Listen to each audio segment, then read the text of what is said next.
This is Black Agenda Radio, a weekly hour of African American political thought and action.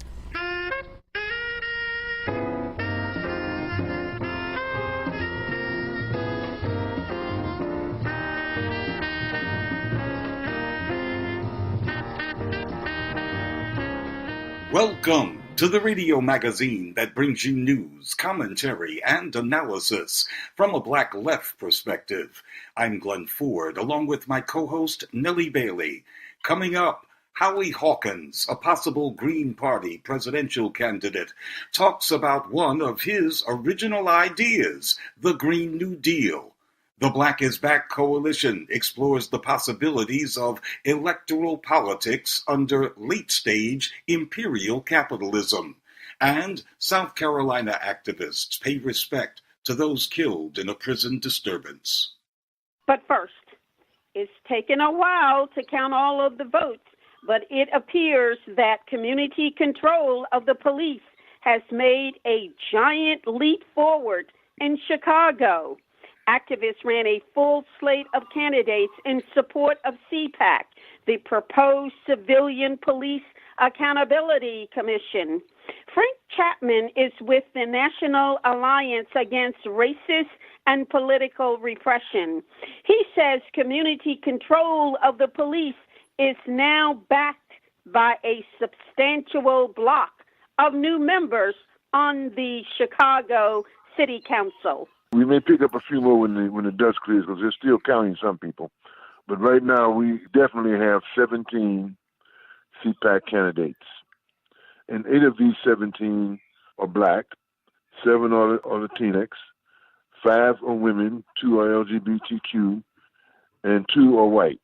And 5 of them are self-proclaimed socialists. You know, mostly we're talking about the Democratic Socialists of America, DSA. So that's where our count stands right now. So most of the wards that went with CPAC were Black wards.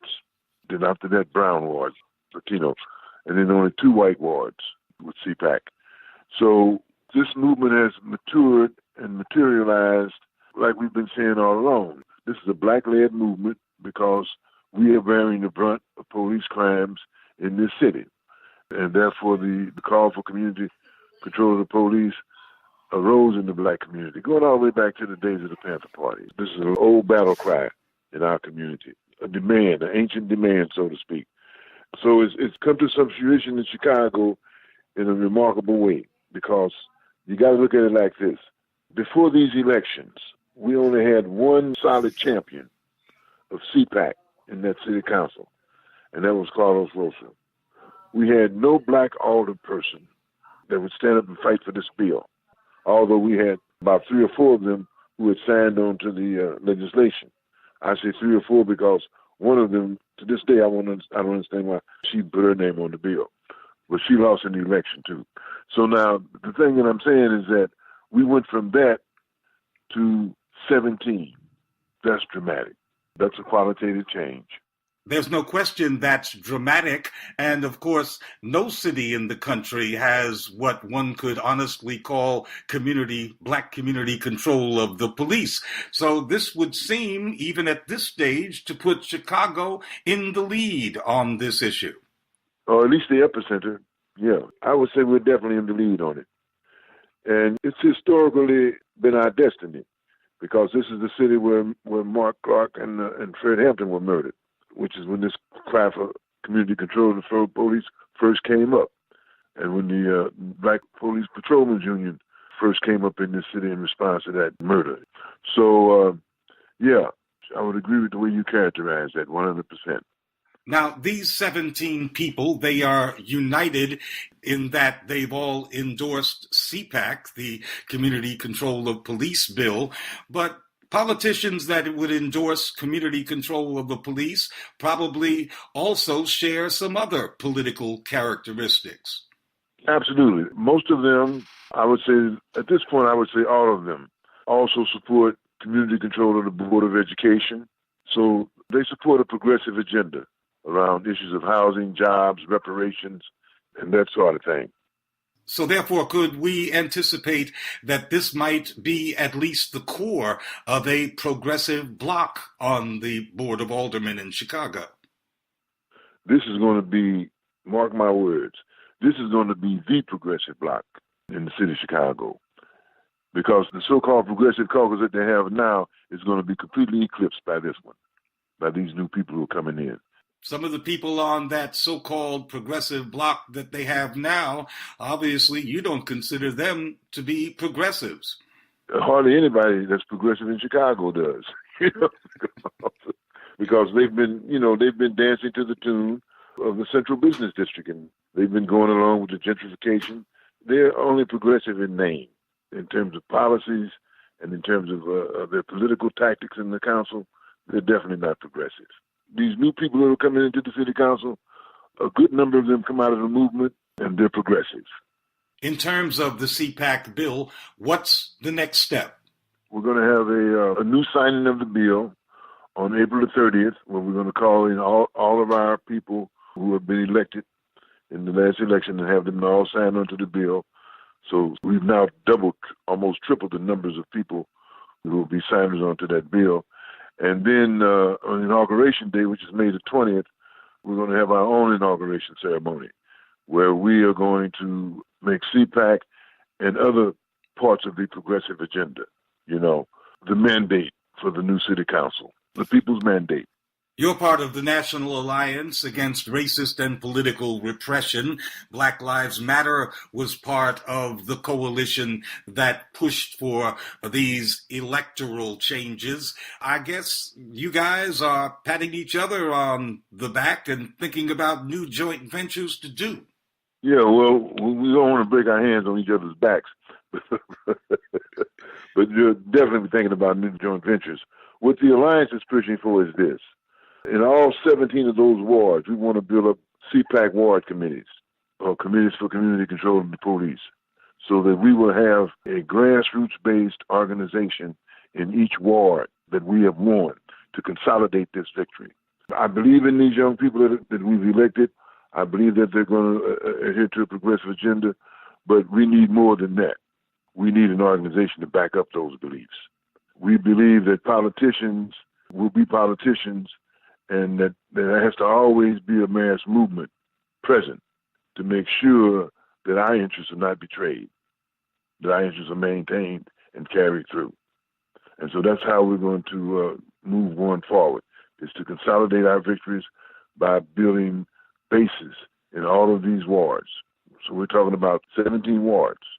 The police and the business community, they can count too. They must be in a state of some anxiety about the emergence of this new progressive bloc.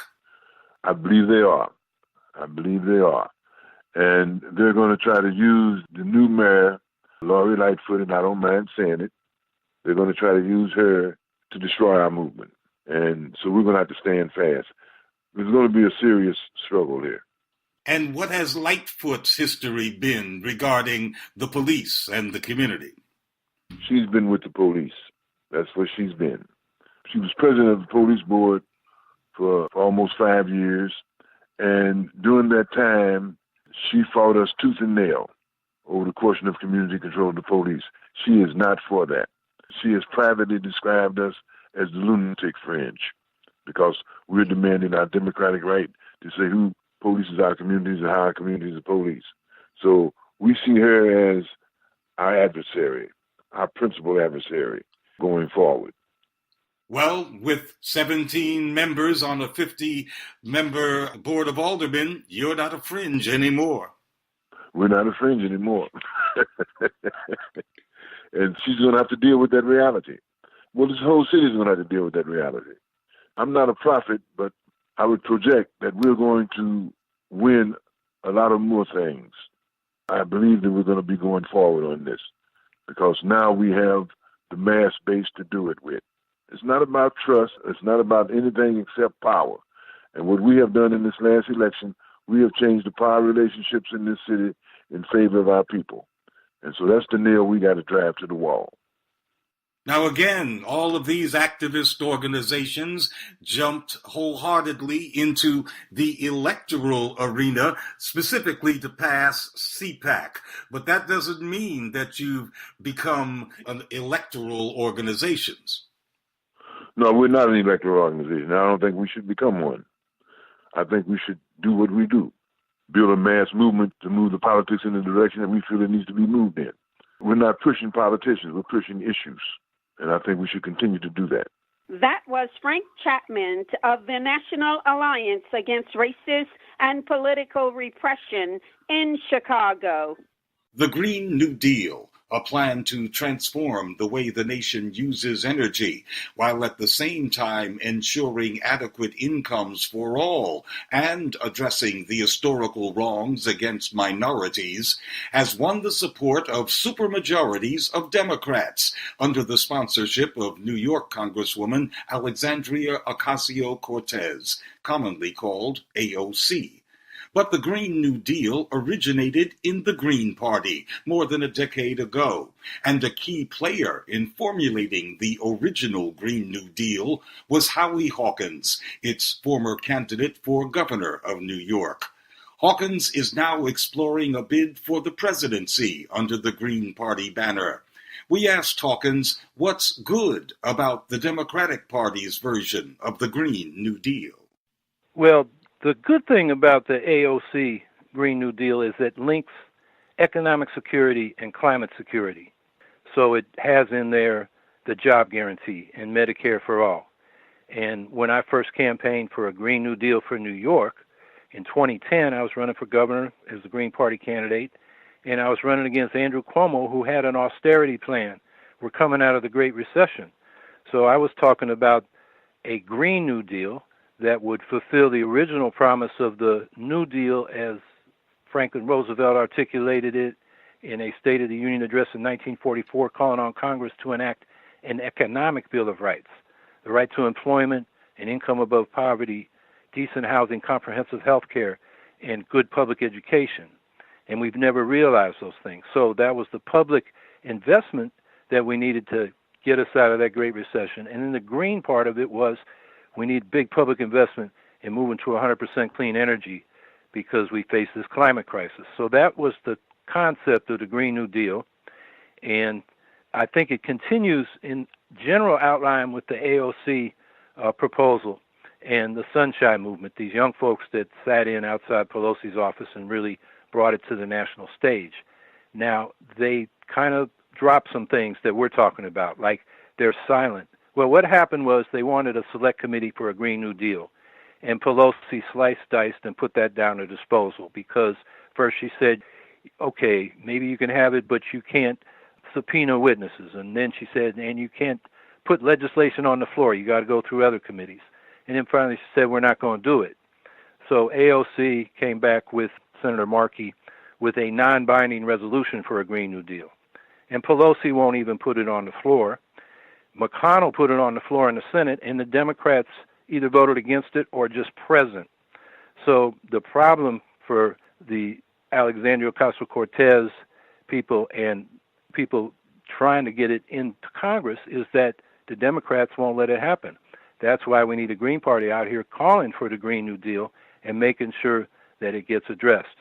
And hopefully the Sunshine Movement and others will make the presidential candidates address it.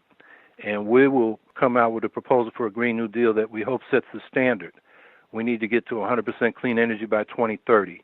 We need not just a job guarantee and Medicare for all, but we need a massive housing program so that the rent isn't too damn high. That means public housing and universal rent control. We need free public education from pre-K through as high as you want to go and your abilities take you in public colleges. And we need a income guarantee so that nobody's below the poverty line. And then when we come to the energy piece, we got to say not just we're going for 100% clean energy, but we got to stop right now building new fossil fuel infrastructure. And we've got to nationalize big oil. Exxon and the Koch brothers are not going to reinvest their earnings from fossil fuels in renewables. They're going to reinvest it in more fossil fuels. So we need to take over the oil industry, public utilities so we can actually plan a transition and effectively execute it. So you're saying that a Green New Deal dies on the vine in the Democratic Party, and so we need a Green New Deal that is nurtured by an independent Green Party. Exactly. That's the reason we run, to put issues on a table that others ignore or dismiss, the other two parties. But are you happy that there is a faction, small as it is, in the Democratic Party that is running with essentially the Green Party's plan? I am, because they've made it an issue of national debate. And that's a platform we created, and we have every right to be on it, and we can be part of the discussion. So it's better to have a controversy about it than to not even have it discussed. What's even more rare than Green New Dealers in the Democratic Party are people who advocate for peace, or at least for a scale back in U.S. aggressions. Yeah, we actually need a global Green New Deal. Instead of being the world's military superpower, we should be the world's humanitarian superpower. That was Ralph Nader's slogan when he ran for president. We should be making friends instead of enemies. And we can do that by taking the peace dividend from deep cuts in military spending. I'm talking on the order of 50 to 75%, and investing a good portion of that in meeting basic needs around the world. The UN has a development budget to meet those basic needs. It's a fraction of what we spend on the military. And then we need to help countries leap over the fossil fuel age as they develop into the solar age. And that would do more to secure peace around the world than sending U.S. troops and having them stationed in over 800 military bases around the world. There's a lot of talk, especially among Democrats, about the Trump administration heralding the dawn of a new fascism in the United States. I know, of course, that you oppose Trump and you oppose Democrats as well, but do you think that Trump is some kind of new and unique threat in U.S. history? Well, we've had people like Trump for the whole history, even going back to the pre-colonial period, because he's a racist divider. He uses race, ethnicity, marginalized groups, scapegoats them, and he divides the people. And he does it in a more extreme form. I've heard some people say, well, Trump is good to be in there because it woke people up. You know, that's like saying we should put the Redeemers in power during Reconstruction to wake up people fighting for Reconstruction. I mean, that's crazy. You don't give power to the racists. So he's more extreme, but the problem with the Democrats is they aren't dealing with institutional racism. I mean, a lot of people sort of think that's disembodied, but the fact is racists are living, breathing racists. They are the gatekeepers. They're the employers. They're the real estate agents.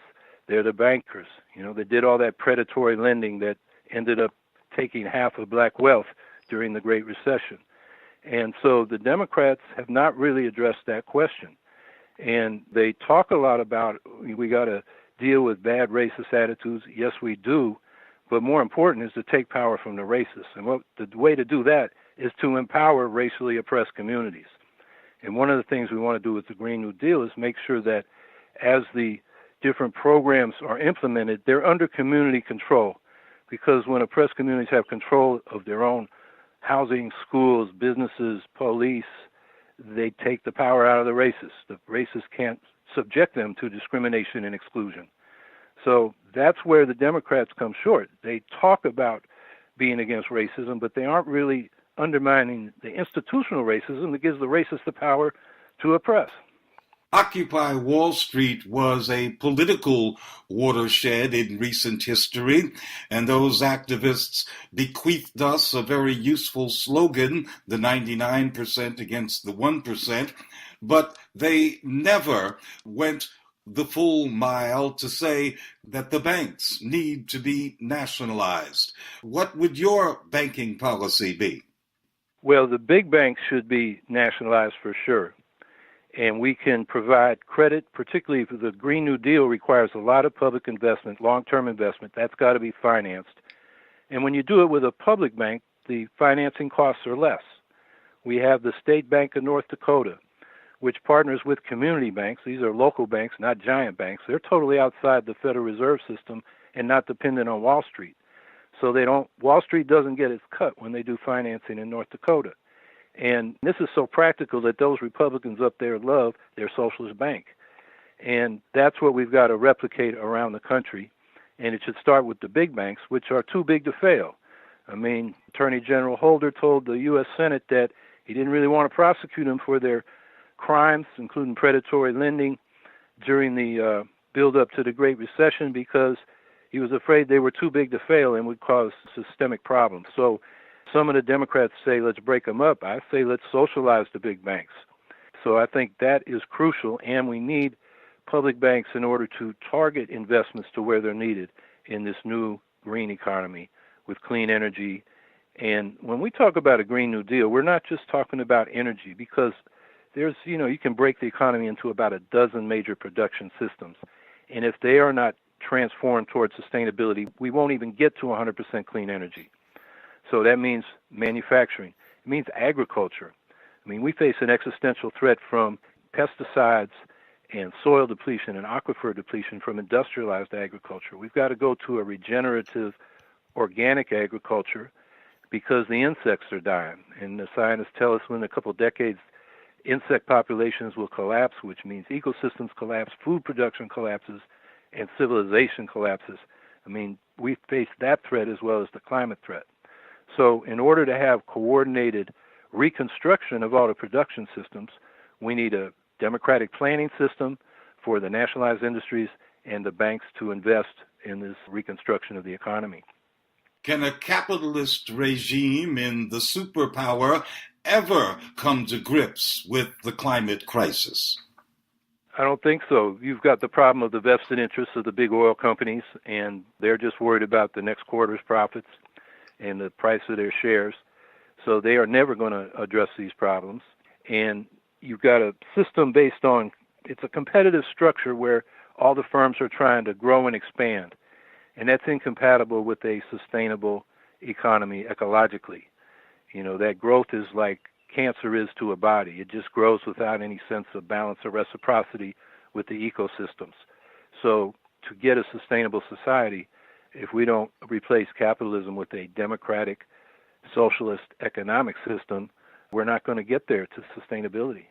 You're a co-founder of the Green Party. The party's been around a long time. People do know about it, but you failed to get to 5% of the vote in the last election. What's wrong with the Green Party?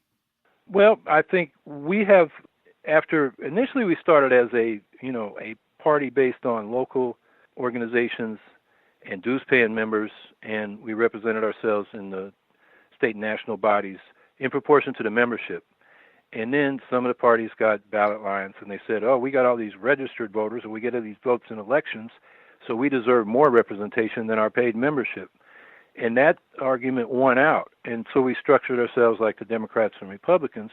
And what that did was basically defund the party, so we don't have paid staff and field organizers to expand the party.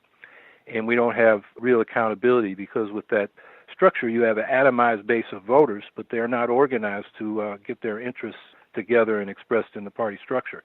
So we have not been good nationally about building a real organization that is capable not just of running good elections, but of being involved in the social movements that an electoral success has to come out of. So we've got to do a lot in terms of restructuring ourselves. And that's been a problem for the left really since the Socialist Party collapsed finally, after the 1932 election. That party was a membership-based party and had significant influence and votes from around 1900 to 1932. I think that's the model we got to look at to see how we can grow and build our influence. I would also say that we've been in a conservative period where both parties keep moving to the right, and the corporate control of the media and economic policy, everything has moved to the right. It's been a tough period in which to build a left. But I think things are changing. Now socialism is a term of discussion rather than a word that just stops discussion. So things may be opening up, and it's incumbent upon us to get well organized so we can take advantage of that situation. If you get the nomination, the Green Party's presidential nomination this time around, how will your campaign be different than the Green Party in 2016? We're going to put our resources mainly into building the Green Party. That means starting this year, and this is leading up to the nomination, we help state parties get on the ballot. We have 20 state parties that have the ballot, but we need 31 more states to get on the ballot for the 2016 election. And that's a massive job. It's about 800,000 signatures and at least 1.5 million just to have some coordinators and staff to help the volunteers get all those signatures. So with the ballot line, and you get the ballot line, then you have it for a few years, we can run a lot more local candidates where we do often win races, and we build this thing from the bottom up.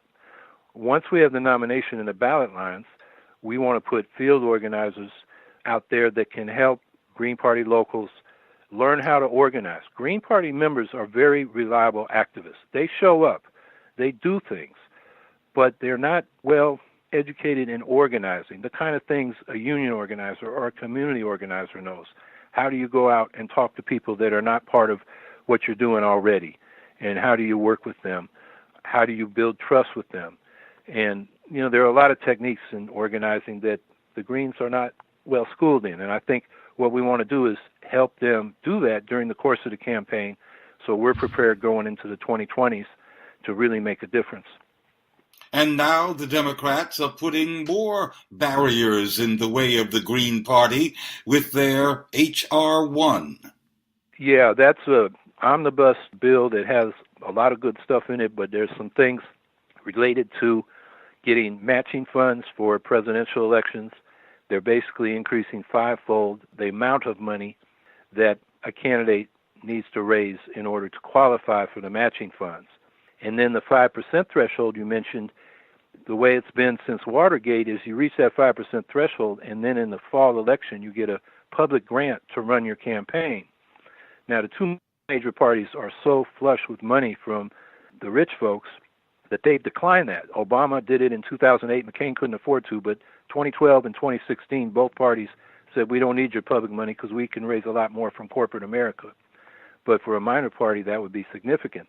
What this bill does is end that program and basically says if you qualified for public funding in the primary season with matching funds, you can continue to get matching funds in the fall election, which is a different system. And because the matching funds are harder to qualify, you may not get any of that in the fall election.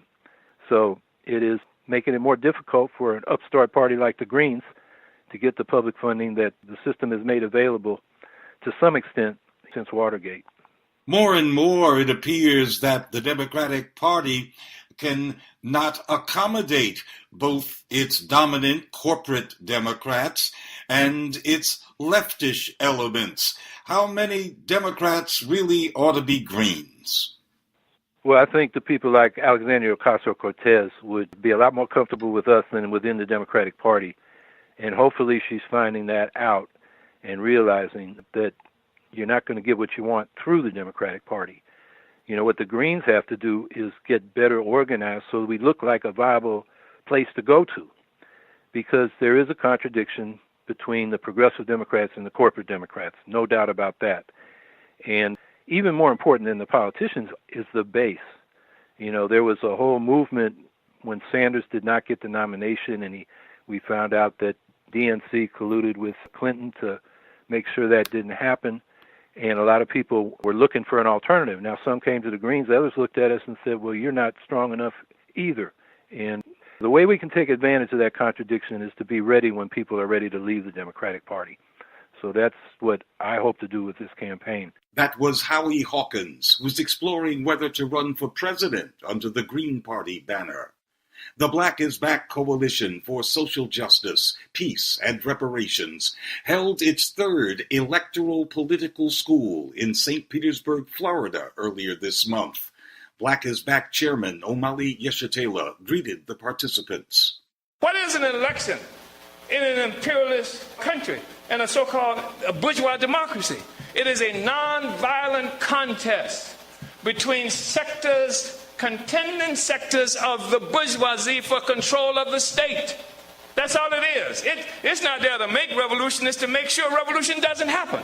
It's the thing that exists in order for the bourgeoisie to have these nonviolent fights among themselves for controlling this apparatus, to controlling the world. You see, otherwise, if they didn't have this, they'd be acting like other places around the world where people have these differences, warlords and stuff fighting each other to get the stuff. They don't have to fight each other. They go to have an election. And let stuff get too crazy, and then they assassinate a Kennedy, or they overthrow a Nixon, or they do other kinds of stuff when it gets out of hand. If the crisis deepens enough, they do this, but generally speaking, it's a nonviolent contest. And then you have this last election with Trump, took everything out of kilter, because Trump didn't come the way the rest of them came. All of them had patrons. You can see the extent of the split in the bourgeoisie among the ruling class by the number of candidates. The number of candidates represent different capitalist interests vying for control of the state. You had 17 from the Republican Party alone. You had something like 5 or more from the Democratic Party, all of them fighting to become the president. All of them representing specific capitalist contending forces. All of them united with capitalism, but they got their own way and their own interests that they want to pursue, non-violently. And then here's Trump. And Trump, he was so exposing. And in fact, Trump would be on the so-called debating schedule, and it would say things like that you can't trust them. All of them, they do what the people who pay them tell them to do. Say, I know because I used to pay them. Y'all remember Trump saying that? And it was true. He was saying they represent different sectors of the bourgeoisie. And Trump was independent up to that point in terms of not having to rely on any of these other forces, not any of the blocs that they had created for pursuit of power. Almost every presidential candidate you see, the campaign manager represents some lobbying group, some lobbying entity. So here's Trump out there by himself. None of the arrangements that's been placed, he doesn't care about them. And the thing is that Trump could go for broke, and he did go for broke.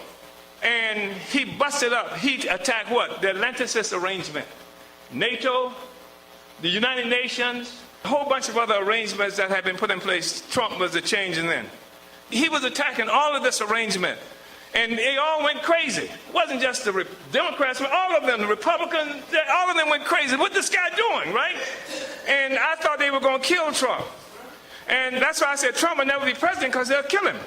And I think they would have killed him, except they made a mistake of treating him like a buffoon. And when they treat him like a buffoon, he wanted all these white people. Then to kill him would create all kinds of contradictions with all these white people who are not following Trump, because it would have been clear that they bumped him off. So anyway, he corralled this. And I just want to say that while Trump busted up the Atlanticist group, it's not that he was the only anti-Atlanticist that were there. There were other forces in the bourgeoisie who were opposed to this arrangement. And Trump just made it manifest. And then you have this huge contradiction, and they don't know how to get out of it. You got groups in Spain who are trying to split. You've got much of the whole Europe in a state of crisis, and the whole imperialist world. So I just think that we should be aware of this. And finally, that sometimes you have a situation in history where history is condensed in a certain way. And that what used to take 20, 30, 40, 50 years to occur happened in a period of weeks and months. And I think we're at a place like that now.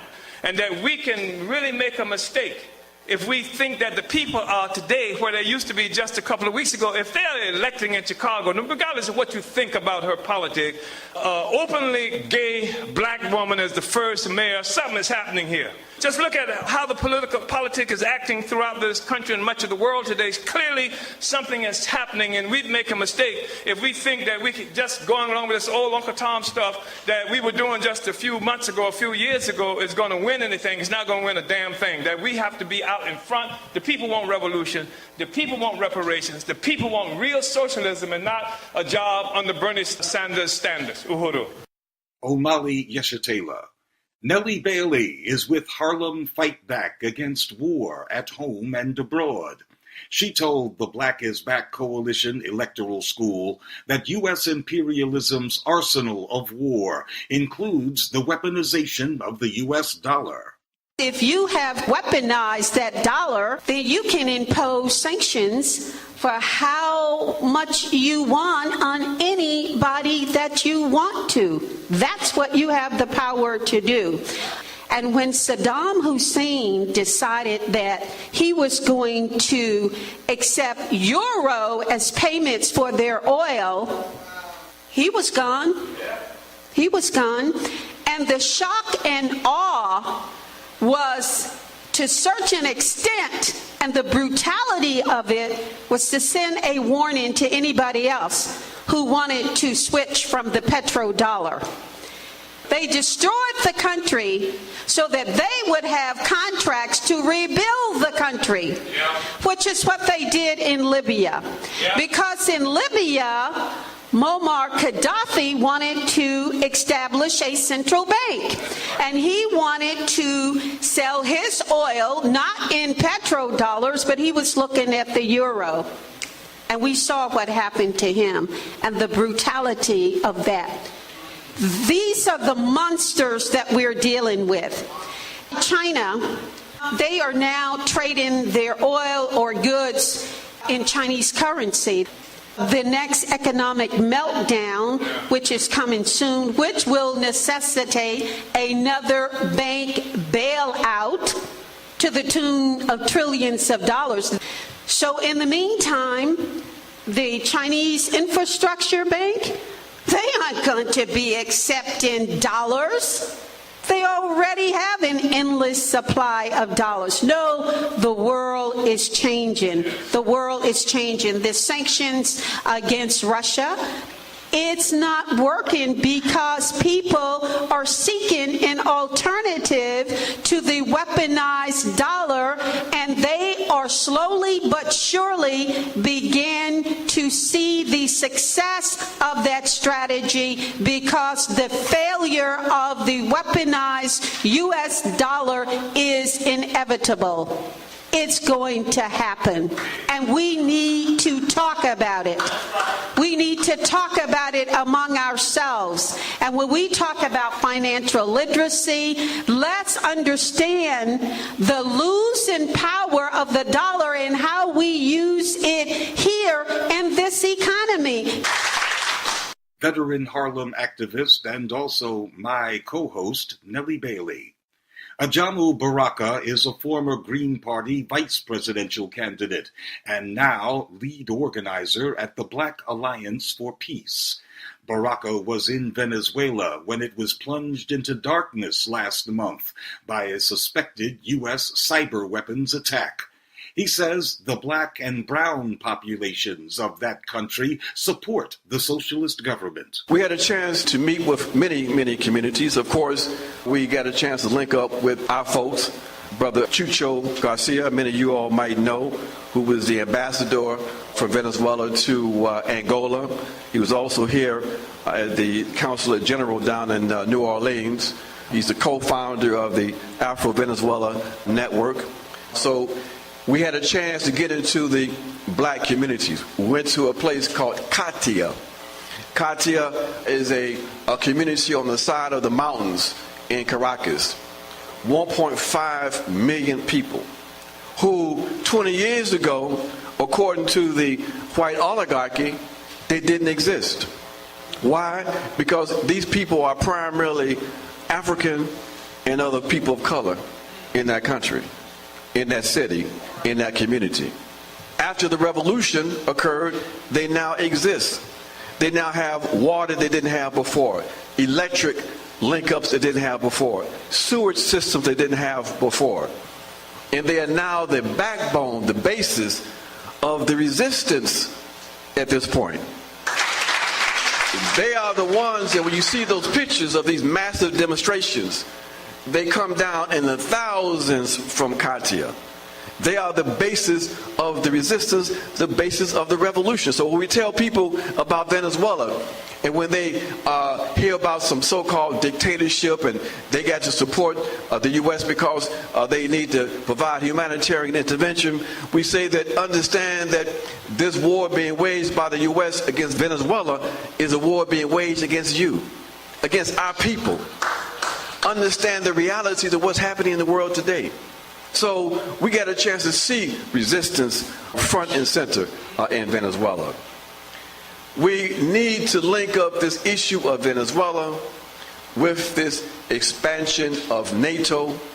Many of you have heard that we had some demos in the last few weeks targeting the North Atlantic Treaty Organization, because what we see with NATO is the use of this militarized structure to advance white supremacist domination. It's gone way beyond the North Atlantic, and now they're expanding globally. So one of the nations they brought in as a so-called global partner is Colombia. Now, Colombia is in Latin America. What does Colombia have to do with the North Atlantic? But they brought Colombia in because Colombia is on the border of Venezuela. And you might recall that when this neo-fascist from Brazil met with Trump a week or so ago, Trump talked about bringing in Brazil into the North Atlantic Treaty Organization. So it shows the true nature of this structure, that these folks are all about attempting to maintain global white supremacy. Okay? And we need to be clear about that, and clear about that with our folks. We've got to make the link. You've got to make the link between what's happening in Venezuela and globally and what is happening here. The kind of militarism and targeting of these nations that find themselves in the crosshairs of U.S. imperialism is the flip side of the war being waged against our people here in this country. So we have to talk about the Department of Defense 1033 program, the program responsible for militarizing police forces here in this country. We got to talk about the deadly exchange, this training of U.S. police forces by the Israeli government. Chicago, Atlanta, even in St. Louis, they all over. And in these cities that are controlled by, theoretically, by black folks. We got to talk about, why we have to have community control of the police. We got to remind our people of the continuation of mass incarceration. We've got to make these connections so that they are part of the national discourse in this bourgeois electoral process. That was Ajamu Baraka of the Black Alliance for Peace. This weekend, anti-mass black incarceration activists in South Carolina commemorated the deaths of at least 7 inmates during disturbances at the Lee County State Prison a year ago. Ifil Wangaza is director of the Malcolm X Center for Self-Determination in Greenville, South Carolina, and a key link between prison inmates and their supporters on the outside. The Free South Carolina movement memorialized the first anniversary of the South Carolina Department of Corrections orchestrated Lee County tragedy, where at least 7, and by some reports from the inside, as many as 12 people died. Over 20 people were injured, and thousands throughout the system were traumatized. Our goal was to call attention to the fact that not only did folks lose their lives, folks were injured, and folks were traumatized, but that the state's responsibility in these losses has not been acknowledged.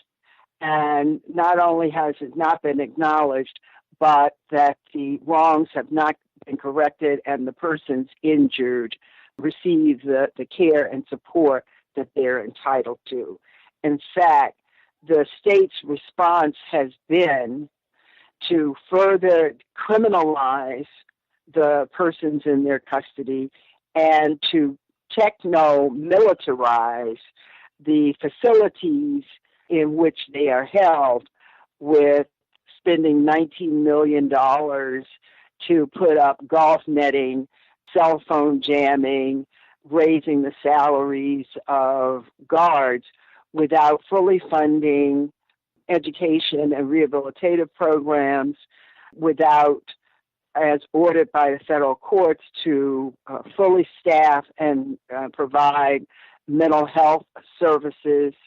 Indeed, they have held the majority of our brothers and sisters in 23-hour lockdown throughout the state, allowing people to have showers only once a week or once every other week, depending on the sentiment of the wardens and keepers in charge. So our focus was to call attention to this continuing situation, in addition to calling the names of the 7 who died, who by record died at Lee County, and those who have died since that time. We also call the name of the one woman who is acknowledged to have died over the past 12 months since April 15th, 2018, and her name is Desiree Algram. You were speaking of the Free South Carolina movement. Those members of that movement couldn't participate in the event because the Free South Carolina movement is made up of inmates imprisoned in the system. That's correct. However, we do make it a point to use the technology to include them, and that inclusion, of course, ranges from their being able to observe the activities that are going on in their name. They issue official statements, which was read at Saturday's event, and in past years, they have been able to actually call in and to speak directly to the audience. That was not the case on Saturday, but normally we do attempt to allow them to actually articulate in person in their own voice. We don't view them as being voiceless people. We are simply extensions of the voice. The events of last year inside the prison in Lee County are universally described by the corporate media as a prison riot, but you say the responsibility is with the state. Absolutely. The state controls every aspect of their lives, from their waking up in the morning until the time, at least in theory, that they go to bed at night. The state controls their diet. The state controls their near non-existent access to medical care. The state controls their non-existent access to education and vocational skill development. State imposes on folk throughout the prison system in South Carolina, as is the case throughout this country, what information they have access to, with the exception of those who have limited access through the use of cell phones, which is, of course, the reason why the state wants to get rid of the cell phones. But beyond that, and that's a very small number of people. You know, we're talking about, in South Carolina, we're talking about 17,000 people in custody, with some minimal number of percentage of those people having cell phones or access to cell phones. So whatever activities, like a computer, you know, what goes in is what comes out, is the result of what the state has made available to them or denied them. And Lee County is a specific reflection of that. Lee County was orchestrated in that leading up to Lee County, the state banned all Rastafarian volunteer support. It secondly scattered all of the Rastafarian leadership. And thirdly, it concentrated in one dormitory all of the brothers known to have disagreements among themselves. It's important to note the Rastafarian community because it is known throughout the prison system in this country as being violence interveners and mediators. And so the state got rid of the mediators in order to set into force the results that occurred at Lee County and continues to occur throughout the prison systems in this country and in South Carolina in particular. As the Free South Carolina movement pointed out, if the state was as vigilant about finding weapons as it is about finding cell phones, a lot less harm would come to inmates that they are responsible for. Is it possible in the South Carolina prison system for inmates to protest the conditions or even express themselves in any meaningful way, non-violently?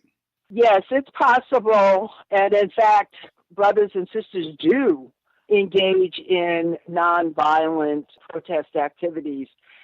Today, April 15th, the actual date, anniversary date, prisoners throughout the South Carolina Department of Corrections will fast from sunup to sundown and have political discussion and physical exercise to memorialize those who died at Lee County and since over the past 12 months. The fasting will include refusal to take food from the dining hall and to use the canteen. So there are opportunities to resist in ways that are nonviolent, and indeed they are inviting others throughout the country to join with them in this form of memorialization and protest. In fact, the last call for a strike was purportedly in the name of Lee County. So we ask those who made that call to join in this effort to remember Lee County, to sanctify and affirm the humanity of the folks in whose name they claim to have acted last year. We read that all the South Carolina legislature has managed to do in the year since the events in Lee County is to provide money for more locks in the prison. That's exactly what they've done. They have further criminalized the brothers and sisters in their custody and spent up to $19 million in techno-militarization of the facilities throughout the state, ranging from installing 50-foot golf netting around the facilities, purportedly to prevent folks throwing cell phones over the fence. They've invested in drone repelling equipment. They've subscribed to cell phone jamming equipment. They've raised the salaries of guards. In the meantime, they have refused to hire and provide the mental health services that they have been ordered by federal court order to provide. They have not fully funded the educational programs nor vocational training programs, nor have they funded the drug and alcohol rehabilitation programs. They put up some window dressing programs, one that they're doing in conjunction with the Vera Institute, where they have about 10 or 12 folk involved in that. And they're about to start a second one of those, but even the combination of the two is not 50 people out of 17,000. So we can see what a sham that is. They're supposed to be experimenting with using European models for rehabilitation, as opposed to simply doing those things that affirm the humanity and dignity of the persons in their charge and preparing them to return to our various communities with the necessary emotional and physical and intellectual well-being that rehabilitation and appropriate medical care and nutrition would assure. You've been an anti-mass incarceration activist for a long time. How does South Carolina's prison system rank among the others? I think that the fact that South Carolina takes pride in spending the least amount of money, about 14 cents a meal, on prisoners' meals says exactly where it ranks, and that is at the very bottom. If people are not eating a proper diet, which is the cornerstone of all else, then there is no expectation that those persons are going to be able to function to a minimal capacity, not to mention their full human potential. There are some instances, mental health ratios of one counselor to 1,500 prisoners. So the South Carolina Department of Corrections, as they call themselves, is designed to be a self-perpetuating machine. And of course, the activists are most concerned that the public not forget those who died a year ago. Absolutely. It is in affirming their dignity and worth that we affirm our own dignity and worth. And we do that best by calling their names, because as long as we call their names, they are not only not forgotten, but they continue to live. In Lee County, there was Raymond Angelo Scott, Michael Millage, DeMonte Rivera, Eddie Gaskins, Joshua Jenkins, Corey Scott, Cornelius McClary, and given the continuing failure of the South Carolina Department of Corrections and the annual increase in the number of people dying in their custody, we add Adam Orr, Derek Futrick, Mr. H. Simmons, Alan Jerome Capers, and Desiree Algren.